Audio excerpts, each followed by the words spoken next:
So did you hear about this Campbell Soup thing? Campbell Soup VP mocks poor people who buy its food in secret recording. Some executive went insane ranting saying their soup is for poor people and that it's made of like low quality garbage. Actually, he said it was 3D printed bioengineered chicken, and people lost their mind over this. Florida just launched a whole investigation being like, we don't allow that kind of meat in our state. Oh, and he was racist too. He basically said all their employees are Indian and stupid. And this story absolutely exploded. It's pretty easy to see why. It turns out the customers don't really like being called poor and hearing that the meat in their soup might be 3D printed. Now, it is true that Campbell soup might be some of the worst you can buy, but probably not for the reasons you think. So today I want to talk about the insane rant the Campbell's guy went on, 3D printed bioengineered meat, the real problem with Campbell soups, plus the trend of food industry executives openly showing disgust and disdain for their customers. We're doing a wall of shame today, so I'm excited for that. This whole thing really makes you wonder what else is being treated carelessly, including our personal data, which brings me to today's sponsor, Incogni. Your personal data might be exposed online without you even realizing it. And once it's out there, it's public. So literally anyone with your name can try and look you up. These days, there's a huge industry centered around gathering information from public records, social media, data brokers, anywhere they can get it. You may have heard of these sites. Sometimes they're called people search sites. These sites are a real privacy concern. But the good news is you can take back your personal data with Incogni. It's easy to get started. Just give the basic information they need to locate your data online, give them permission, and that's it. Their automated removals will get to work. Automated removals is how Incogni goes out for you and contacts hundreds of data brokers to get your info deleted from their databases. This is an ongoing process, and you can check in to see all the new lists you've been removed from. This would take hundreds and hundreds of hours to do manually, but with Incogni, it happens all the time. But if you Google your name and you find your information on some of those people search sites, Incogni's new feature, custom removals, is what you need. If you find one of these websites with your information on it, just copy and paste the link into Incogni, and their privacy experts do the work to make it disappear for you. There are a lot of ways your information can get sold to a shady company that then puts it up online, and something as simple as your name or your license plate can be enough for literally anyone to find information about you. So if your information is out there, use Incogni to make it disappear. Take your personal data back with Incogni. Use code Docherty at the link below and get 60% off an annual plan. Thanks to Incogni for sponsoring this video.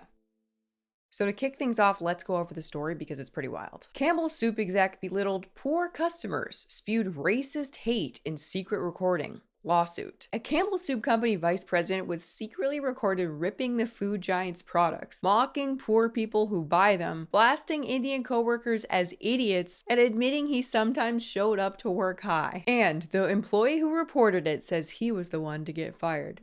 Oof. So the story goes that an employee went in for a routine salary discussion with a VP of Campbell's, his boss, sat down, felt that the vibes in the room were off immediately, and started recording the meeting on his phone. He captured what he describes as an explosive hour-long tirade that left him feeling pure disgust. His boss's exact quote was this: "We have shit for fucking poor people. Who buys our shit? I don't buy Campbell's products barely anymore. It's not healthy now that I know what the fuck's in it. Bioengineered meat. I don't want to eat a piece of chicken that came from a 3D printer." The person on the recording raved. Fucking Indians don't know a fucking thing. They couldn't think for their fucking selves. I don't know how someone gets up to doing all of that during what was supposed to be just like a routine salary meeting. Like we're talking like typical, boring corporate meeting behavior, and you launch out all of that. I mean, he admitted to coming to work high. Like I feel like you actually have to be on something to say all of that to your employee and think that there's going to be no repercussion. And the reason we're even hearing about this is that the employee who sued his boss, Robert Garza, was actually fired when he brought this up with the higher ups at Campbell's. And instead of disciplining or firing his boss immediately, they fire him. And so now he's suing them for wrongful dismissal, and that's when this tape came out. Garza said he was terminated 20 days after speaking up, blindsided by an action he believes was meant to silence him. I mean, if Campbell's meant to silence him, they did a terrible job. I feel like this situation is such bad news for Campbell's. Campbell's is a 156-year-old company in the soup game. They're literally hawking the same products they've been selling for probably almost that entire time. You can imagine it's probably not the most lively environment day to day. What I'm saying is there's really not a lot of growth in the soup industry. So something like this could be completely catastrophic. Now, Campbell's is actually one of the biggest food companies out there. It has a ton of brands that you probably didn't know were Campbell's, but their brand still really hinges on their soup. And when it comes to soup, I mean, it's really only good for two things. One, eating it for lunch, and two, putting it in a casserole. And I think the casserole probably peaked in popularity in like 1965. So a moment like this for Campbell's can actually destroy their soup business. And the other thing we have to point out right away is, what exactly does he mean 3D printed bioengineered meat? People heard this phrase and latched on so hard. No one wants to hear that something they've been eating since they were like 7 years old was potentially 3D printed. And the first thing I did after hearing this was look up a soup can. And guess what? It does say bioengineered ingredients. So that led me down the rabbit hole. What exactly is in a can of Campbell's chicken noodle soup? Now, in theory, this should be an extremely simple product. We have broth, we have chicken, we have noodles. If you are a millennial or a Gen Z, I feel like pretty much any age group who's watching this video right now, you've had some sort of relationship with this soup. Like, look at this commercial.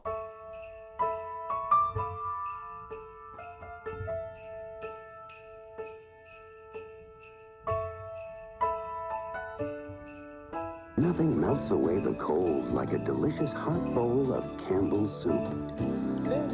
It says it's from 1993, but I feel like they must have played it for like 10 years straight because I can remember that melting snowman so clearly. And I haven't eaten Campbell's chicken noodle soup in a while, but you know what else I can remember clearly? That meat. The chicken in Campbell's chicken noodle soup. That meat has been perfectly square, slightly gray, oddly textured, and kind of slimy for like 15 years at this point. I have always hated this meat with a passion. I've also given it grace mentally because I've assumed that all the problems that this meat has come from the fact that it is canned meat. Now, I only learned this a few years ago, but it's not modern food science magic that allows meat to sit on the shelf at the grocery store and not go bad. You yourself can go out right now, buy a canning kit online, and literally put chicken breast or legs or whatever meat you want in through this system and can it up yourself. It's that simple. And if you do this, when you pull that chicken off the shelf and open it, it will be a little bit weird. Oh no. Oh golly. Wait.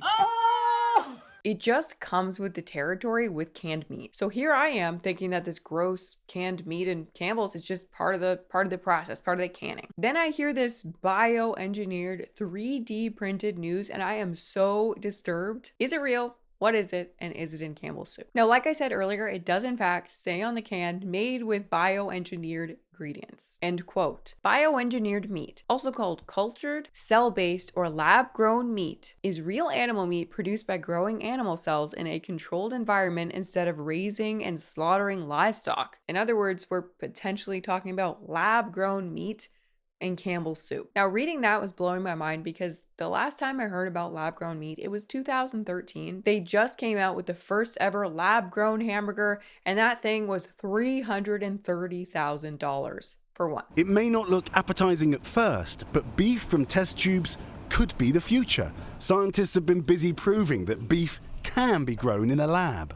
From cattle stem cells, beet juice, saffron, caramel and breadcrumbs are added, and a burger is born. Today, they want to show that people can eat it. Very good. The scientists say mass production could be a decade away. I think it's disgusting. And I never really tried to understand what it was. I kind of just heard about it, thought to myself, no thank you, and I moved on. But after this went viral, I went and I watched every video I could on lab-grown meat, and it's actually mind-blowing how it all works. And it does turn out that the 3D printed chicken thing, that is actually a big part of how it all works. You can print any structure that you're able to design. So you upload a file to the printer and you can present a steak of pretty much any size and also any proportions. Now, from what I understand, meat cells such as muscle and fat, they're just these little clusters of cells. So to get them to actually be more like chicken breast or more like steak, they 3D print them by layering like the muscle cells and the fat cells. I really don't want to be ignorant about this whole thing because the idea of having meat with no animal killing is just so good. but my God, watching these videos, it is so repulsive. But to be fair, if you watch a video of how they get regular old meat, it's probably a lot worse. Regardless, for me at this exact moment, it's a real tough sell on the lab-grown meat. I want so badly to be open-minded, but I am struggling. But anyway, back to the problem here. Is it in Campbell's soup? Well, remember how I said in 2013 it was $330,000 for just one hamburger? Well, it's actually way cheaper now. It's now down to $9 per burger. Way closer to the price of real meat, way closer to becoming an actual reality as like something that we eat on a regular basis. This really isn't some far off sci-fi thing. Companies like Tyson and Cargill are invested heavily into this technology. These are the biggest meat companies in the USA, and they are trying to get into the bioengineered meat game. I will say though, they really have their work cut out for them, judging by the public's reaction to finding this Campbell's soup thing out. I mean, look at Florida. They launched a probe in like 1 second, and you could like practically hear them get their guns. It's going to be a long road to getting people to want to eat lab-grown meat. I mean, first off, they're going to need a name change. I feel like lab-grown meat makes it sound like you're eating a tumor. I think it's disgusting. That's nasty. Ugh, doesn't sound right. I'm not really into like lab-made things. It's unnatural. It just seems off. And at this exact moment, we really have obviously no data on it yet. We don't really know if it's healthy. We don't even know if it's actually better for the planet yet. I shouldn't make it seem like I'm so against it though. I'm viscerally against it. I'm grossed out by it, but I would be open to it if it was healthy and it actually helped animals. But anyway, again, is it actually in Campbell's chicken soup? No, it's not. The bioengineered ingredients thing on the label actually just refers to GMOs. I don't really know why they decided to lump all those things under one, but that's what they're referring to. So it's probably in the noodles. It could be something in the stock. It's just something like that. I think a lot of their cans have something like that on it, and it doesn't mean that there is lab-grown meat in there. The real problem with Campbell's chicken noodle soup is much simpler. It's just a very low quality product. I haven't done it yet, but I'm gonna go and buy a can and I'm gonna put it here and we're gonna see, I'm gonna weigh out and see how much chicken is actually in a can of chicken noodle soup. I'm gonna guess from here right now, I feel like there is no way that it's more than 10 grams. Because you know, there's like next to no chicken in this chicken noodle soup. A product named chicken noodle soup has very little chicken in it. And on top of that, that chicken is most likely, the grossness, the weirdness of that chicken most likely comes down to the fact that it's some mechanically separated chicken. There is a process that allows food companies to take these scraps of other chicken products, the little shavings, the little pieces that didn't quite fit with something else or that just came off, and reconstitute them potentially with a 3D printer into the shape of chicken. That's just a guess. Now, we can't verify if Campbell's is doing this for sure, but that technology 100% exists. It's in use, and that's probably what he was talking about. So no worries, guys. You're not eating 3D printed chicken. It is chicken, but it's like discard chicken that's like reshaped into chicken shape. Next, the broth. Normally, the flavor you get in a broth, that's the product of simmering down a chicken. That's the product of the chicken flavor. In this case, it looks like the flavor is mostly coming from flavor extracts. This is another cost-cutting measure. Also, there are no vegetables in this soup, which is fine, but I'm just saying this has got to be a real cheap soup to make. So the overall real issue with this soup is that when you go and buy it, you're really just buying a can of flavor extracts and salt and carbohydrates from the noodles. That's the problem with the soup. It's like barely soup. All it really has nutrition-wise is it has some carbohydrates and some salt, all from a company whose entire namesake is soup. Is it gonna kill you? No. Is it the worst ultra-processed food on the shelf? No. It's kind of just overall just kind of a waste of money. If you wanted to, you could easily take a couple hours, take a whole chicken, which is cheap, simmer it with lots of onion, garlic, celery, carrots. You could add kale for extra vitamins. Then take one of these things that you can get on Amazon. These things are so good.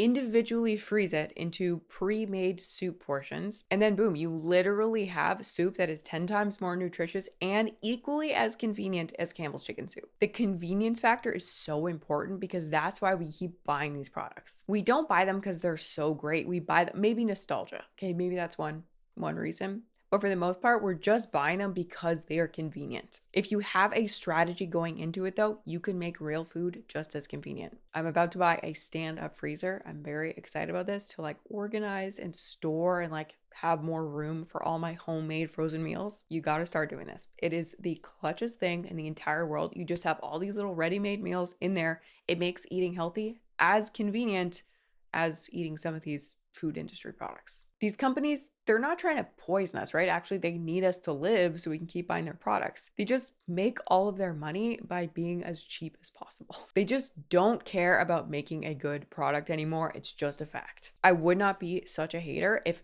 just one of them, once in a while, just cared a little bit about the customer, about the product that they make. Their business model is not to make the best possible product and the customers will come. Their business model is to cut the corners at every possible turn. We have that's for poor people. Who buys our I don't buy Campbell's products barely anymore. It's unhealthy.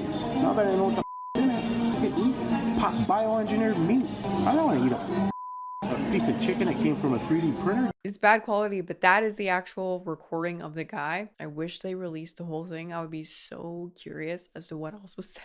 The audacity to have disdain for your own customers, or even just poor people in general. To say that you make products for poor people like it's some awful thing. To even have that thought. Plus, is it even really for poor people? I feel like it's just moms. It's just people making casseroles. Maybe there's some seniors in there on a fixed income. Guy is really out here judging grandma for buying the soup, the low quality soup that his company makes. Also hating his own coworkers and being racist toward all of them. And you might be thinking that this is just one unhinged guy. It's not Campbell's opinion, it's just this guy's opinion. Except guess what? Campbell's did fire this guy, but they only fired him now after this came out. Like after this whole situation went viral. This whole thing, it transpired 8 months ago. They had 8 months to fire this guy. Campbell's did not give a shit. Now they're saying, oh, that doesn't represent our values, but apparently it does. You think if you're Campbell's, right, and you have a VP of somewhere, he's not the VP of the whole company, he's VP of one particular sector, but you have this guy, senior leadership in your company, say all this about your customers,